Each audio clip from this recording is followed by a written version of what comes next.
जरा एक पल के लिए कल्पना कीजिए, आप सुबह पटना से निकले हैं और दोपहर होने से पहले दिल्ली पहुंच गए हैं। ना लंबा इंतजार, ना थकान, ना रात भर का सफर। सुनने में सपना सा लगता है ना, लेकिन अब यही सपना बिहार के लिए हकीकत बनने की ओर बढ़ रहा है। आपको बताएं कि केंद्रीय बजट के बाद बिहार को ऐसी सौगातें मिली है जो राज्य की रफ्तार, कारोबार और भविष्य तीनों को नई दिशा दे सकती है।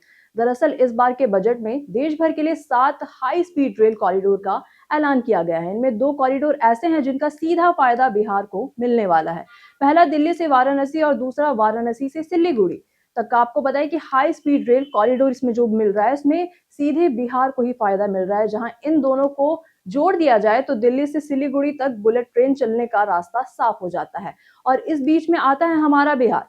इन कॉरिडोर के बनते ही पटना से दिल्ली का सफर महज 4 घंटे में पूरा किया जा सकेगा। अभी यही दूरी तय करने में राजधानी एक्सप्रेस से 12 से 13 घंटे लगते थे, लेकिन बुलेट ट्रेन की रफ्तार 320 से 350 किलोमीटर प्रति घंटे होगी। अनुमान है कि दिल्ली से वाराणसी की दूरी करीब 3 घंटे 50 मिनट में और वाराणसी से पटना होते हुए सिलीगुड़ी की दूरी लगभग 3 घंटे से भी कम समय में पूरी की जा सकेगी। यानी समय की बचत और सुविधा दोनों। दिल्ली से वाराणसी तक करीब 756 किलोमीटर लंबे हाई स्पीड कॉरिडोर में दिल्ली, मुरादाबाद, बरेली, लखनऊ और वाराणसी जैसे बड़े शहरों में स्टेशन बनाए जाएंगे।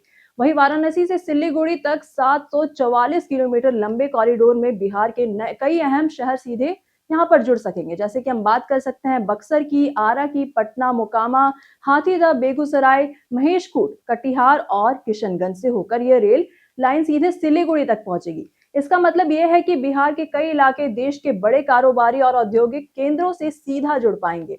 वहीं इस कॉरिडोर के तहत बिहार में 5 बड़े स्टेशन बनाए जाने का प्रस्ताव है। इनमें से बक्सर, पटना, बेगूसराय, कटिहार और किशनगंज शामिल है। वहीं विशेषज्ञों का मानना है कि पटना के पास बिहटा इलाके में स्टेशन बनने से राजधानी क्षेत्र में उद्योग और रोजगार और रियल एस्टेट को जबरदस्त बढ़ावा मिल सकता है। करीब 1500 किलोमीटर लंबे इस पूरे हाई स्पीड रेल नेटवर्क पर लगभग 6 लाख करोड़ रुपए खर्च होने का अनुमान है। स्टेशन पूरी तरह आधुनिक होंगे, ठीक मेट्रो स्टेशनों की तरह।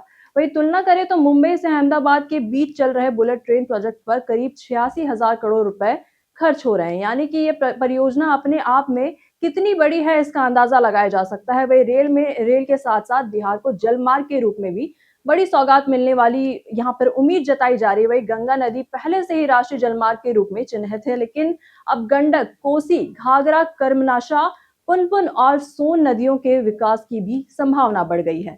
वही बिहार में इन जलमार्गों की कुल लंबाई करीब 1,187 किलोमीटर है। वहीं पटना के दीघा में जहाज मरम्मत केंद्र खुलने से स्थानीय युवाओं के लिए भी रोजगार के कई नए सारे रास्ते यहाँ पर खुलने वाले हैं। इसी के साथ साथ जलमार्गों के विकास से भारी सामान की ढुलाई सस्ती होगी और सड़कों पर ट्रैफिक कम होगा और कारोबार को सीधा फायदा मिलेगा। वही बालू, सीमेंट और निर्माण सामग्री का परिवहन भी अब नदी के रास्ते आसान हो सकेगा। कुल मिलाकर केंद्रीय बजट ने बिहार के लिए रफ्तार, रोजगार और विकास का नया खाका खींच दिया है। अब सवाल यह है कि क्या आने वाले सालों में बिहार सच में देश की सबसे तेज रफ्तार वाली राज्यों की कतार में खड़ा नजर आएगा? अगर ये योजनाएं जमीन पर उतरती हैं तो शायद बहुत जल्द पटना से दिल्ली का सफर सिर्फ 4 घंटे की कहानी बनकर रह जाएगा। बाकी आप क्या सोचते हैं इस पूरी खबर के बारे में? कमेंट सेक्शन में अपनी राय हमें जरूर साझा करें। बाकी पटना से जुड़ी तमाम खबरों के लिए बने रहिए, देखते रहिए प्योर पटना। धन्यवाद।